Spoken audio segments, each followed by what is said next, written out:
Papan gypsum, kalis air cuma ada 9mm je. Kalau itu yang korang tahu, video ni wajib tengok sampai habis. Ramai orang tanya saya, Ruby, KK ada jual papan gypsum yang water resistant tak? Jawapannya, ya, memang ada. Tapi masalah sekarang ni, ramai ingat water resistant cuma ada 9mm sahaja. No.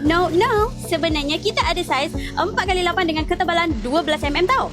Jom sekarang kita tengok perbezaan kedua-dua papan ni. Okey, so untuk ini adalah 9mm dan ini saiz ketebalan dia, okey? Okey, so untuk ini pula 12mm. Ni perbezaan 12mm dan 9mm.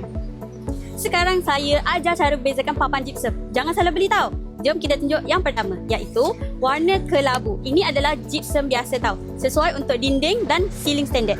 Sekarang ni kita tengok yang warna pink pula. Okey, so untuk warna pink ni adalah fire rated board. Maksudnya ianya perlindungan lebih terhadap api.